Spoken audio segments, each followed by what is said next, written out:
Your brain has a cleaning system. It was only discovered in 2012, and it does something remarkable. It flushes out the exact protein linked to Alzheimer's disease. Here's the detail that changes everything. This system is nearly 10 times more active during one specific state and almost silent the rest of the time. Sleep, not any sleep. The deep kind, the kind most people over 50 struggle to get enough of. A 2026 human trial confirmed what mouse studies suggested for over a decade. Your brain cells physically shrink during deep sleep by about 60%. That opens space for fluid to wash through and carry waste away. Skip that state consistently, and the waste has nowhere to go. Night after night, that unremoved waste doesn't just wait patiently. It accumulates, the same way dishes pile up in a sink nobody ever gets around to washing. 3 habits. Documented in real, current research, some of it published this year. Each one shown to support this same cleaning system. That's what this video is about. This isn't about memory tricks or brain teasers. It's about a physical process running in your skull right now, whether you're thinking about it or not. You don't need to believe in it for it to work. Same as you don't need to think about digestion for your stomach to break down a meal. Here's what most people believe about protecting brain health. Do crossword puzzles. Take a supplement. Maybe learn a new language. That's the whole conversation, most of the time. None of that advice is wrong. Mental stimulation genuinely matters. But this advice treats your brain like a muscle to exercise. A huge piece of brain health is actually about maintenance, about clearing out what accumulates every single day you're awake and thinking. Here's what that advice leaves out. Your brain doesn't have a lymphatic system like the rest of your body does. At least not in the way scientists assumed for decades. It has something separate. A system discovered barely more than 10 years ago. It uses cerebrospinal fluid to physically wash through brain tissue, removing metabolic waste, including beta amyloid, the same protein found built up in the brains of people with Alzheimer's disease. Here's the number worth sitting with. In mouse studies, this cleaning system ran nearly 10 times faster during sleep than during wakefulness. Not a small difference. Almost an order of magnitude. This matters specifically after 50. Deep sleep, the specific stage where this system runs hardest, naturally declines with age. Many people assume this decline is simply what getting older looks like. Fewer people realize what's actually being lost along with that sleep stage. Not just rest. An entire nightly maintenance shift for your brain. A 25-year-old and a 65-year-old aren't just sleeping different amounts. They're often getting meaningfully different proportions of that deep stage. Even on nights where total sleep time looks similar on paper, here's the part that changes the entire conversation. This isn't about doing more mental exercises. It's about supporting a physical cleaning process that runs on its own schedule. Through specific documented triggers, most people have never heard connected to their brain. There's a practical reason this gap persists in most conversations about aging. Mental exercise is easy to picture and easy to sell. A crossword puzzle or a new hobby feels like something you're doing for your brain. A cleaning system running while you sleep, invisible and automatic, doesn't fit as neatly into that story, even though the research behind it is just as real. A pulmonary function test or a blood pressure cuff gives a doctor something to measure in the moment. There's no equivalent 5-minute test for how well your glymphatic system worked last night. That absence of an easy measurement is part of why this system stayed undiscovered so long. It's also why it still doesn't come up in a routine checkup. the question worth sitting with is simple. Which habits actually support that cleaning system, and how well documented is the evidence behind each one? Here's the system itself in plain terms. Scientists call it the glymphatic system, named for its similarity to your body's lymphatic system and for the glial cells that make it work. Cerebrospinal fluid, the clear liquid surrounding your brain and spinal cord, doesn't just sit still. It flows along channels running beside your brain's blood vessels, washing through the spaces between brain cells, picking up metabolic waste, including beta amyloid and a second protein called tau, carrying it out of your brain entirely, eventually into your bloodstream. The system was discovered by a researcher named Maiken Nedergaard in 2012. Before that discovery, scientists genuinely didn't know how the brain cleared its own waste. It's a strikingly recent finding, given how central it's since become to understanding conditions like Alzheimer's. Here's the detail explaining why sleep matters so specifically. During deep sleep, the space between your brain cells expands by roughly 60%. Your brain cells physically shrink, making room for cerebrospinal fluid to flow through more freely. Researchers have compared it to a house party. Your brain can either function at full alertness or run this cleanup process, not fully both at once. There's a second driver worth understanding. One connecting directly to a habit most people would never think to link to brain waste clearance. Blood vessels in your brain don't stay a fixed size. They rhythmically dilate and constrict, a process researchers call vasomotion. That rhythmic movement itself helps pump cerebrospinal fluid through brain tissue. Carbon dioxide levels in your blood directly influence this rhythm. Slow, controlled breathing changes how much carbon dioxide builds up between breaths. That in turn influences how strongly this pumping action runs. It's worth being precise about where the evidence stands. The sleep glymphatic connection has now been confirmed directly in humans through a randomized trial published this year. The breathing and carbon dioxide connection is newer, grounded in real, current research, though still an active, developing area rather than a settled one. This video stays honest about that distinction, habit by habit. There's a timing detail worth understanding too. This system doesn't run on a fixed clock independent of what you do. It responds directly to your state, awake versus asleep, tense versus relaxed, hydrated versus not. That's part of why habits, not a single treatment, are the realistic lever here. You're not switching the system on once. You're shaping how often it gets the conditions it needs, night after night.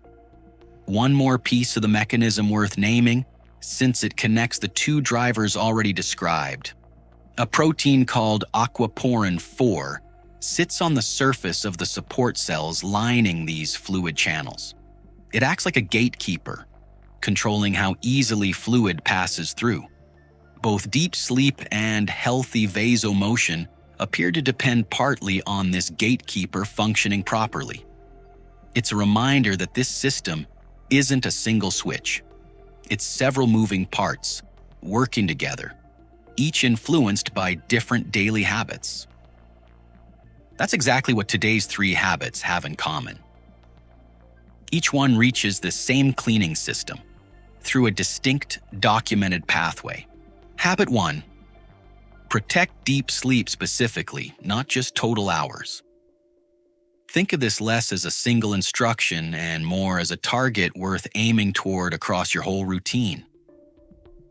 This is the habit with the most direct evidence behind it. The glymphatic system was first documented running almost 10 times faster during sleep than wakefulness. That came from the mouse studies that started this entire field. In 2026, that finding was confirmed directly in humans for the first time. Researchers ran a randomized crossover trial with 39 healthy adults, comparing a full night of normal sleep against a night of sleep deprivation. They measured beta amyloid and tau levels in blood plasma the following morning. The results showed measurable differences consistent with more active waste clearance after normal sleep, directly linking sleep-driven glymphatic activity to real clearance in living humans, not just mice. The mechanism ties directly back to what was explained earlier. Deep, slow-wave sleep specifically is when brain cells shrink and cerebrospinal fluid flows most freely. A night of light, fragmented sleep may not deliver the same deep sleep window this system depends on, even if the total hours look adequate on a tracker. Consistency matters more here than any single perfect night. A stable sleep and wake time, even on weekends, supports those deeper sleep stages more reliably. More than an irregular schedule that technically adds up to enough hours. Keeping your bedroom cool, specifically, is worth naming directly. Core body temperature needs to drop for deep sleep to begin properly. A room that's too warm works against that drop before it can happen. A range around 60 to 67 degrees Fahrenheit is generally cited as supportive. The exact number matters less than simply airing cooler rather than warmer. Alcohol close to bedtime is worth naming too, since it's easy to underestimate. It can shorten the time it takes to fall asleep, but it also reduces the deep, slow-wave sleep this mechanism depends on. A drink earlier in the evening, well before bed, avoids most of that trade-off. Screens before bed deserve a direct mention too, though not for the reason most people expect. It's less about the content and more about the light. Bright light close to bedtime delays the release of melatonin, the hormone that helps initiate sleep. That can push back when deep sleep actually begins. Dimming lights an hour before bed captures most of this benefit.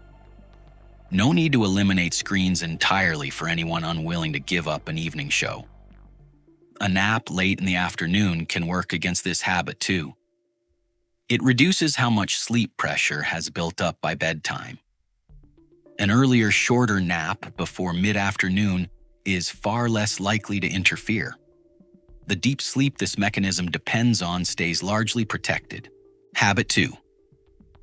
Practice slow, controlled breathing, particularly earlier in the day. This habit rests on the newest research of the three, published within the past year. Worth being upfront about that timing. Researchers at the University of New Mexico, led by neuropsychologist Safira Ryman, published work in 2026, examining how controlled breathing influences brain waste clearance directly. The mechanism connects to carbon dioxide. When carbon dioxide rises slightly in your blood, it triggers a cascade. Smooth muscle around brain blood vessels relaxes, causing them to dilate. Slow, controlled breathing naturally allows mild carbon dioxide buildup between breaths. Fast, shallow breathing clears carbon dioxide too quickly for this effect to build.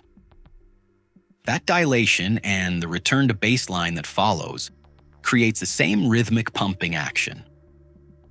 Vasomotion, already explained as a driver of cerebrospinal fluid flow. Ryman's research found that breath-centered practices, yoga, tai chi, qigong, appear to stimulate these same fluid oscillations during wakefulness, not only during sleep. It's worth being precise about what's settled here and what isn't. The underlying physiology, carbon dioxide driving vasomotion driving cerebrospinal fluid movement, is well established.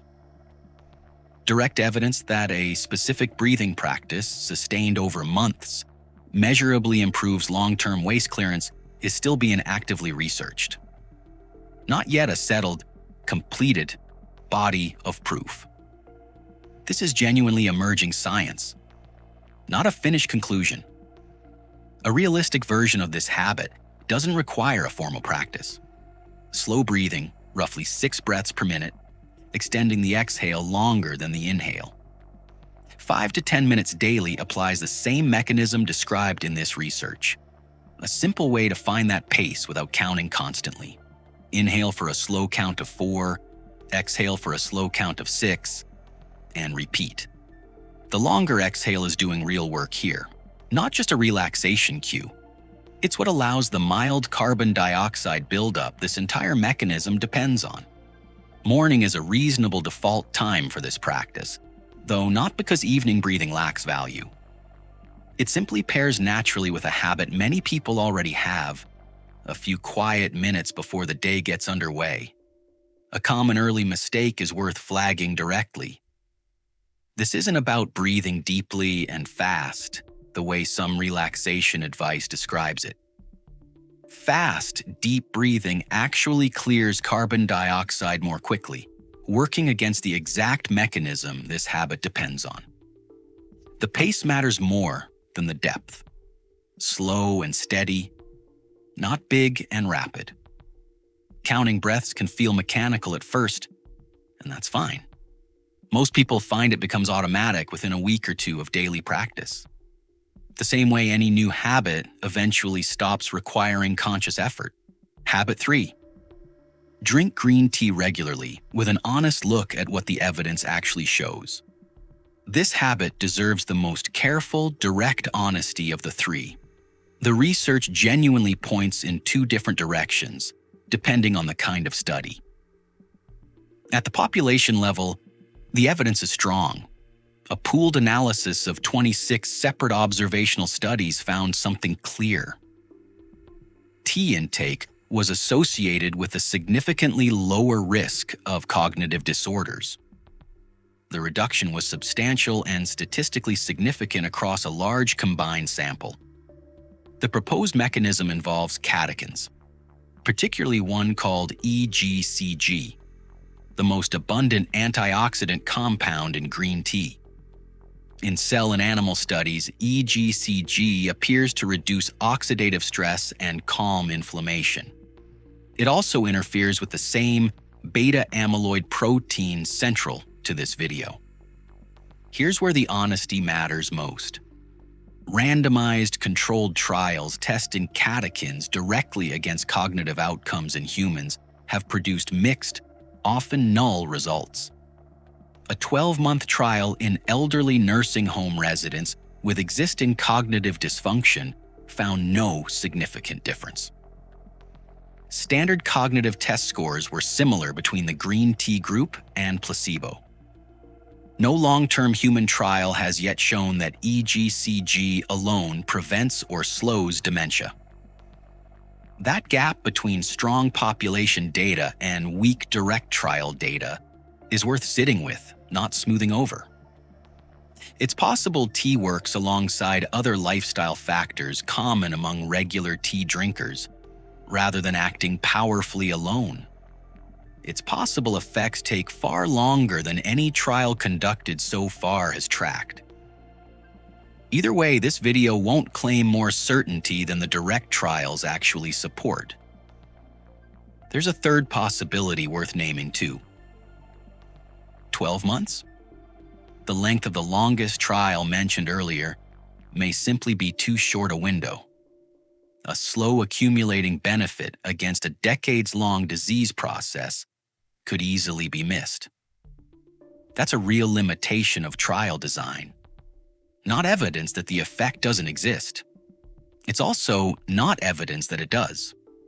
What's realistic to say is this: green tea is inexpensive and safe for most people in normal amounts. It also connects mechanistically to the exact system this video is about. 2 to 3 cups daily is a reasonable, low-risk way to add it, not as a proven solution on its own. Timing matters somewhat for anyone sensitive to caffeine. Green tea contains meaningfully less caffeine than coffee, but drinking it too close to bedtime can work against the sleep habit already covered. That habit remains the stronger lever of the two.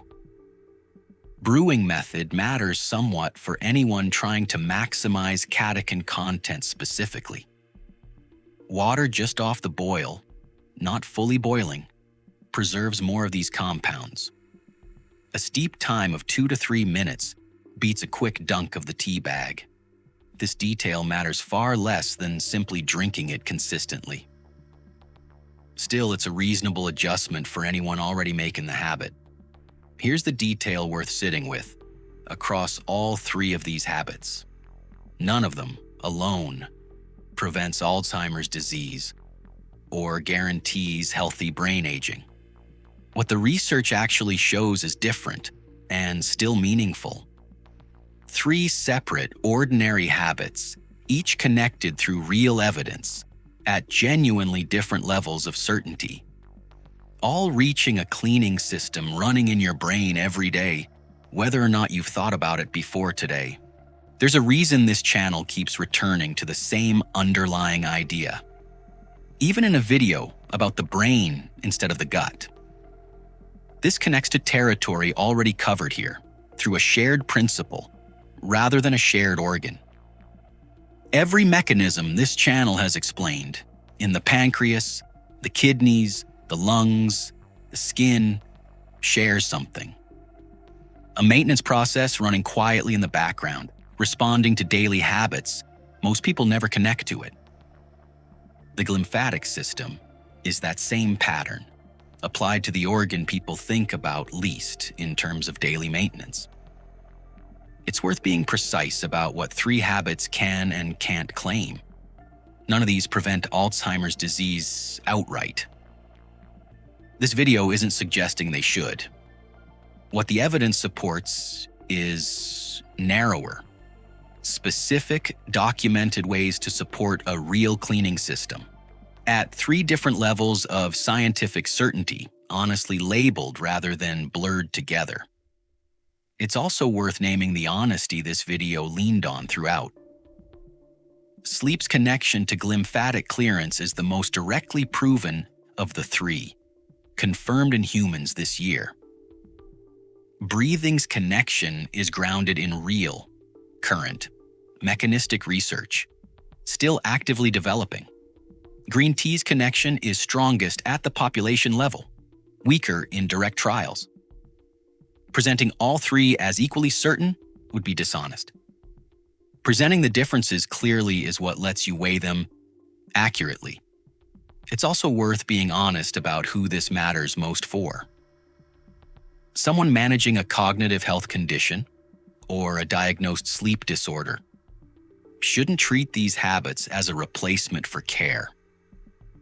This is a background input, not a treatment. For someone without a diagnosed condition, simply trying to protect long-term brain health, the evidence here carries real, practical weight. There's also a fair question worth asking. Why did it take until 2012 to discover a system this fundamental? Part of the answer is simple. The brain was long assumed to lack any waste clearance system. It doesn't have the lymph vessels found elsewhere in the body. It took new imaging techniques, developed only in the last 15 years, to see what was actually happening. This isn't old science that got ignored. It's genuinely new science still working its way into mainstream conversation. That timing has a real practical consequence. Most doctors trained before the last decade never learned about this system in medical school. It didn't exist in the textbooks yet. That's not a criticism of any individual doctor. It's simply a reason this information is more likely to reach you through a video like this one, rather than through a routine appointment, at least for now. If this breakdown gave you a system to understand and 3 specific ways to support it, follow this channel. New videos connecting research exactly like this arrive every few days. Go back to where this video started. A cleaning system inside your own brain, discovered barely over a decade ago, running almost silently unless specific conditions are met. You now know 3 ways to support it. protecting deep sleep specifically, not just total hours, the habit with the strongest direct human evidence of the three.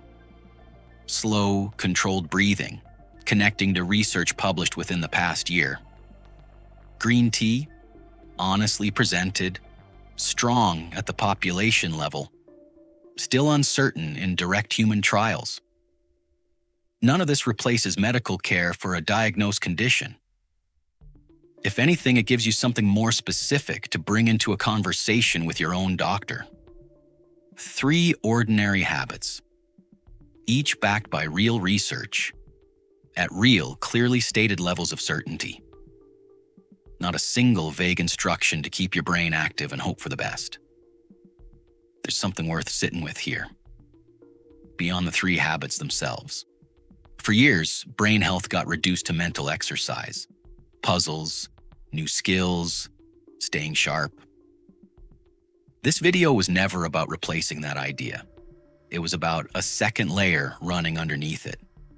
A physical maintenance system most people have never heard named, let alone connected to their own choices.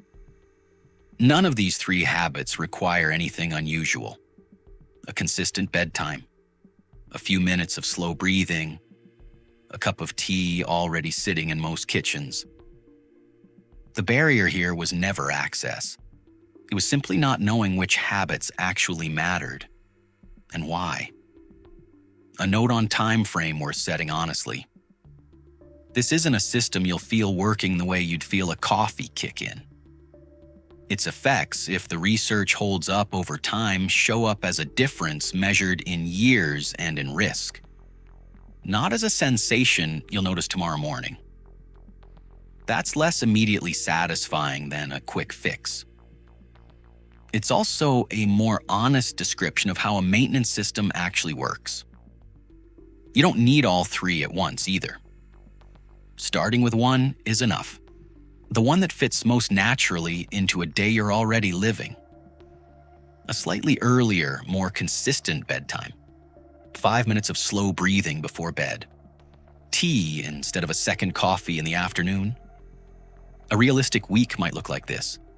The same bedtime most nights, in a cool, dark room. A few minutes of slow breathing most mornings, 4 counts in, 6 counts out. Green tea in place of a second coffee some afternoons, finished well before bed. None of that requires tracking anything. It requires noticing which of these 3 habits already fits into a day you're living and choosing it on purpose. That word, consistent, matters more than any single number in this video. This system doesn't reward one perfect night, followed by weeks of irregular sleep and rushed breathing. It responds to a pattern, repeated night after night. The same quiet way it's run in the background of your life, whether or not anyone ever explained it before today. If today's explanation gave you something more useful than the usual advice ever did, follow this channel. New videos breaking down research exactly like this arrive every few days. Send this to someone worried about memory, their own or someone else's. Someone who has never heard their sleep schedule connected to their brain's own cleaning system. This directly. Leave a comment with the one habit from this list you're most likely to actually start tonight. There's a good chance the research has more to say about it than you'd expect. Think back to how this video opened. A system discovered barely over a decade ago, running almost silently, unless you give it the conditions it needs. What's changed now isn't the biology itself. It was running exactly the same way before this video and after it. What's changed is what you have now. A name for the system, 3 specific ways to support it, and the actual research behind each one, presented honestly, strength by strength. Your brain was never just thinking all day. It was waiting for the chance to clean up. This video is for educational purposes only and is not a substitute for medical advice. Always consult a healthcare professional.